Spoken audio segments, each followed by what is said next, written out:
James, another drawn game in the end. How did you see it? Yeah, disappointing. Obviously, we always want to win our games, especially at home. I thought we started pretty well, and then lost away a bit in the middle. They've obviously got quality, always going to cause you problems on the break, which we could have defended better. And we had chances really that we didn't take. You started the game so well, didn't you? So much pace, so much intensity. Could you believe at half-time that you had nothing to show for it? That's football, that's the Premier League. It's always going to be tough. You're coming up against organised teams with quality, teams will try hurt you on the break as well. They've got a lot of, they're well organised, but they've got a lot of very good individuals as well who are unpredictable, obviously, and caught us on the break. It's disappointing, but ultimately the main thing is that at least we're creating those chances. I think if you're not creating anything, that's obviously a bigger problem. We're creating them, we need to take them. But it's not the ideal start to the season, but we need to keep playing. The way we started and finished the game, really, I think obviously the reaction going down to 10 man was very, very good. The crowd helped us out as well, and obviously Lucio scored an incredible goal. Let's touch on the red card for Nunez, if we may. As senior players, do you feel you can have a responsibility now, perhaps to help him to understand the gravity of what went on out there? Yeah, well, I didn't see the incident. Obviously, he's going to be disappointed with that, and it's down to us to get around him and rally. And obviously, I'm sure he'll learn from it. But I think the reaction was the most important thing. The team reacted very, very well, and the ground reacted very well, as they always do. They got right behind us, and we could have nicked a winner. It wasn't to be, but we move on. The incident almost seemed to galvanise everyone after that point. Yeah, and that's what good teams do. They get together with disappointments and you stick together. We've got a great team spirit at the club, and you don't have to say too much about the fans there. They're obviously incredible and always get behind us, especially when things are tough. And they did that, and we rallied. It was disappointing not to get the winner, but I think the reaction was incredible from the boys, 10 men, and kept pushing. And like I said, it's not the ideal start, but you see that the readiness for the season there. It's obviously a long season. It's not the start we would want, but you see the fight there, and we've had a week of tough things that's gone on, and preparation hasn't been ideal. So I think it's disappointing, but you see the fighting spirit was there, and no one can deny that. We fought to the end. Well, James Milner says the red card galvanised Liverpool. Let's have a look at that sending off on his full debut, on his first game in a red shirt at Anfield. What went through Darwin Nunez's mind? Well, we don't know. We saw Anderson pointing at him after the incident. I don't know what was going on. You could see him there, having a little knock at each other. And then once this goes in, he says something to him. And then, that's the reaction. And the thing with it is that I was surprised simply because Liverpool, that's not what they're about. They're not about reacting and doing it. So it's something he's going to have to learn quickly, because he obviously was very frustrated with the way it went. You know what I mean? I'm not going to say that Anderson's gone down for nothing. Look, he's tried to do that there. That's what it was. You see, he's trying to put his head into him, and he's saying to him, hey. And so now he's pushed him, and I can't see where the actual heads hit the face, but at the same time, you can't react like that. And Liverpool can't have players reacting like that, and that's why they've not had players reacting like that, because it means so much to them to be able to stay on the pitch against a very well-organised Palace side that are very dangerous on the break. Yeah, terrific point for Palace. Let's go back to Anfield. Eberechi Eze is waiting to speak live to us. Ebs, good to see you. Well done. Are you disappointed in some ways you didn't get all 3 points the way you played tonight? Yeah, for sure. I think we've worked hard today. We could have nicked it in the end, but coming to a place like this, we've worked hard and give it our all, and coming away with a point is a good result. Do you think the way it was set up, you knew you was going to have to do a lot of work? Was the chances? I thought Wilfred had a couple of good chances. Do you feel that you deserve to win the game with the chances you created? I think it's difficult because they've obviously had chances as well, and they produce a lot of chances. But again, playing here and at the stadium, it's difficult. It's not easy to come and play your football. So to come in and get a point is big for us. Eberechi, it's Michael Owen here. Congratulations, good performance by yourself and the team. Just talk me through the touch, the way you broke free and then laid on your teammate for the goal. Not a bad place to do it at Anfield. Just sit here. There you go. Yeah, I just saw the space in between them and knew that Wolf would be getting him behind and playing him through. When he's in those types of areas, he's dangerous. So that's the mindset, just to create as much space for him and for myself, play him through, and it's a great finish from him. Was you surprised that he dived in on you like that? Did you feel like that was quite easy for you? Yeah, I think I don't know what he was expecting me to do, but I think me touching the ball, getting him in between both of them, it created so much space for me. So it made my decision quite easy.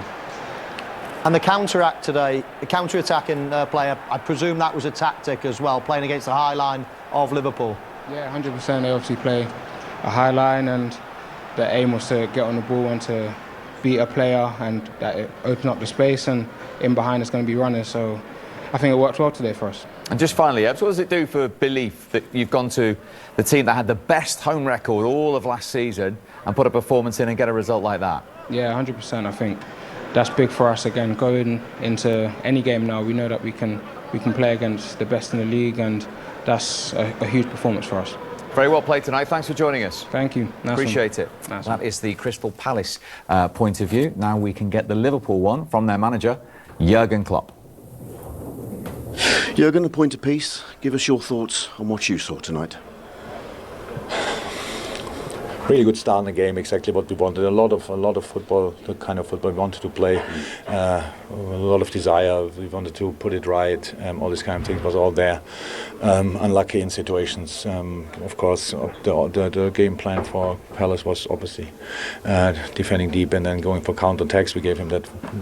In the end, 2 opportunities, but the first one, proper one, when we should have won the ball. Obviously, protection was actually right. We were the 2v1 situation, Trent and Fab there, and then I think Essa still gets out there, or whoever it was, and that should not happen, and then it's difficult in the last line with the speed of Zaha. But second half again, started a positive start, and then getting the red card. I saw it now back. That's of course a red card. Even though it's provoked all the time, but that's not how he should do it. How he should behave, and but then 4 minutes later, I think the equalizer, and then massive game from us against with 10 men, putting such an effort. Pitch Stadium was there. Was honestly the real feeling I have in the moment is I'm proud, to be honest, because everything went during the week against us. It was crazy. It was like a witch was in the building. Every time somebody else had problems, and then putting such a performance, especially with in the circumstances, I'm really proud of it.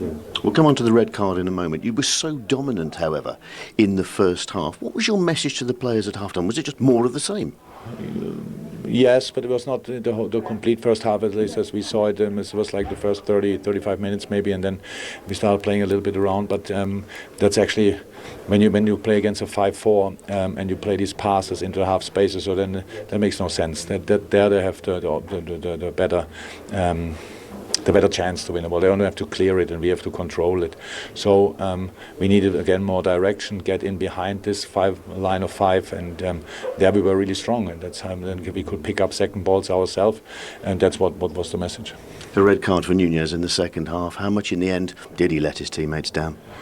Look, he knows that now himself, and I will talk to him. It makes no sense when I talk now too much about it in public. You see it; it's absolutely not the reaction you want to see. The challenge in the centre halves, and Premier League will do that to him. They want to have him. He's a handful himself, and yeah, that's not a reaction. Perhaps most importantly, how will you as manager manage him now going forward through this? Yeah, there's no time. We get now another pre-season. I don't know exactly how long he will be suspended, but that's the situation, and so we will use it for physical work, not as a punishment, just to make him even stronger, and that's what we will try. The way you got back into this game, perhaps it needed a special moment, such as the goal that Diaz scored, didn't it? Oh, yeah. Lewis played a super game, and then especially after the goal, he played for 3-4 players. It was unbelievable. He was nearly not to stop, and how I said, it was super intense game, and then with 10 men, you have to defend. Especially we didn't play the 4-4-1 if we want. Meant for him, Lujo defends the wing, where they try to cause us problems with the long balls there, and then picking up the other second balls. So incredible goal, and of course we needed that. Then we had, I think, from the edge, 2 nice opportunities, one with Fabio and one with Mo.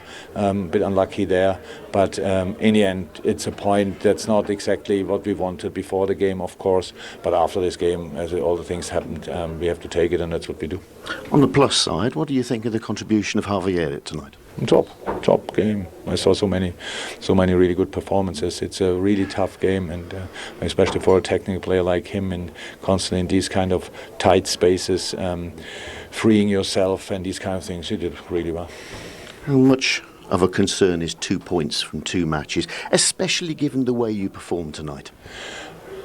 It's not the start we wanted, but that's the moment actually my least of my problems, because well, I said we have our own situation. It's really tricky in the moment with injuries and players with little things, and how you manage them and all these kind of things. So we have to use the next week to maybe bring 1 or 2 back. I'm not sure if we can do that, but now we lost Darwin today. That doesn't help. But Bobby might be ready for next week again. So yeah. It's not a concern. It's just a start. In the end, if you have 2 points in August and it's in May, then it's difficult. But now, in the moment, it's fine. Appreciate your time. Thanks. A week tonight, of course, it's a trip to Old Trafford next for Liverpool to face Manchester United. He said he needed something special to make it 1-1. It was. Yeah. And it wasn't the only thing that Diaz did all night, was it? No, he's a special player. He's joined the club, and he just looks at home in that red shirt straight away. First game he looked at home. And this was just brilliant. It was almost like when they went down to 10 men, he thought, right, I'm going to take the game by the scruff of the neck myself, and I'm going to, play as if I'm worth 2 players, and he certainly did. I mean, he beat a few players here, whacked it into the cop end, give everybody a bit of belief again, but he's such a super player, energy, in and out of possession, and he can score goals. He needs to add goals to his game as well this season, and that's a good start. It was always going to take something special like that, because Palace was so organised. I thought that's what I was thinking with Nunez in the first half. I didn't think he linked the play very well. I didn't think he got Liverpool into areas like that where they could get that kind of space and maybe have a shot like that, or get the ball in through midfield, which I think they're struggling with at the minute. Harvey Elliott didn't have no space to really move in. To try and play the ball into areas where they could commit players in the middle of Palace, like between the centre halves and midfield, and force their way in and make those kind of chances. So it was going to take something like an individual goal like that for them tonight, because everything with Liverpool has to go out wide. And without Thiago, we see when Thiago's not playing, they're not as potent. And they need that midfielder to continue to get the balls into areas where they commit players. And that's what they missed tonight. It was interesting to hear Jurgen Klopp talk about Darwin Nunez there. They say a week is a long time in football.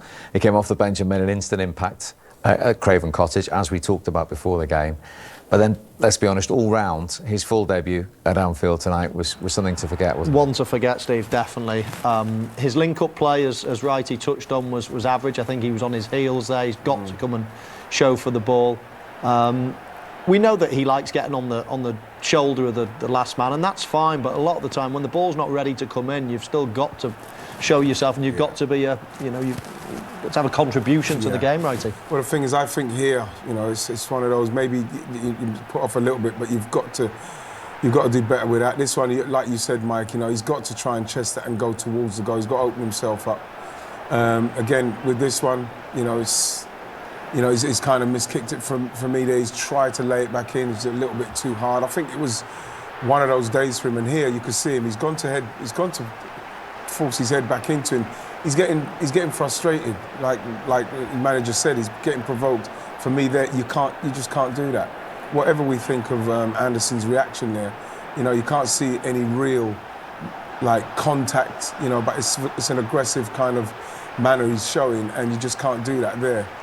And so, he's got sent off. And what the saving grace is that Liverpool didn't lose the game, because they're going to lose him for 3 games now. This is straight red. So it's something that he'll learn. He'll learn that in the Premier League they will try and provoke him. Learn fast as well, yeah, Wrighty. absolutely. Liverpool's record has been exemplary over the years. Just to put it into context, since Jurgen Klopp took the job at Liverpool, all the permanent teams in the Premier League, fewest red cards for Liverpool under Jurgen Klopp. That's why he's so annoyed in that interview. And it's no coincidence, really. Going down to 10 men, I've been there before. It's very, very difficult, and even at home, even with the momentum of getting the equaliser, it's very difficult to play against a team of the quality of what we see today and what we see in the Premier League in general. You can't give teams big advantages like that. You simply can't. If you want to go and win the league, when tiny little details are really important, you can't be. And now it's 3 games. When they've got injuries already. not good enough, and I bet you he learns quick. I think with that as well, Mike, is that to see that kind of sending off, I think that's why I was so shocked. I was quite shocked because no Liverpool player reacts like that. You could see with the top teams, you might get a defender that might be unlucky, he makes a couple of mistimed challenges and he gets sent off and then they restructure their side. But you don't see people petulantly doing what he's done. You know what I mean? I didn't get sent off too many times, but there's some of the times you really do have to catch yourself in the moment. And that's what you don't see from top teams, a top player being that petulant to get sent off, and you don't see it at Liverpool. You don't really see that kind of stuff at City. You don't see it at the top teams because they know how important it is to keep those men on the field so as you can win the game. OK, let's now hear from the man who put the plan together to get Palace a point. Here is Patrick Vieira. Patrick, you must be so pleased with that performance from Crystal Palace and your players. Yes, I was really pleased because it's not an easy place to come, and we defended really well as a team. We were prepared to suffer. We suffered, and I think in our counter-attack we were quite good. More the games was going, and more we were getting dangerous, and we needed a big team performance, and we had it tonight. You had that big team performance, you silenced Anfield, and the control and the composure that Wilf showed for that opening goal was incredible. Well, this is his strength. I think when we managed to win the ball, he ran in behind, and the timing of his run was really good. And Wilfried is a goal scorer. He can score goals, and today he could score more than once. But overall, we needed a big performance, and that's what we had today. You were under pressure for such large parts of the first half, but that goal just changed everything about you. Yeah, but when you come into these places, you have to accept that you will go through a difficult period. It's all about how do you manage that difficult period, and I think today we did it really well. The first 15-20 minutes, half an hour was tough, but we were really composed, we were really calm, we were really disciplined, and the organisation that we had today helped us to perform well. Villa at home next for him and his team. In the second half, right, was it just composure that was missing from Palace in front of the goal? Yes, because they know, and you heard Eberechi, Eze say it, Patrick say it there, you're not going to get a lot of the ball here, you're going to suffer in this game, so you know that Wilf can cause him problems. I thought he'd done very well. He played off of Matt Phillips, and he was when he gets into that kind of situation, he's very, very dangerous. And you know, I think here he's just got to let that come onto his left foot and just slot that and just cushion it in. Mike, you know, he's made a good run on the back, and he's trying to finish it with the most difficult part of his foot, the outside of his foot. And when you consider how much of the ball they had, 27% of the ball, it was again, that's a great chance, you know, but he's stretching. You know, you consider those chances are very good chances for a team that's had that amount of possession, 27%. So, you know, in the end, of course you take a point from Anfield, but, you know, you look back at him, I'm sure Wilfried Zaha will look back and say, probably could have scored 2 more goals there.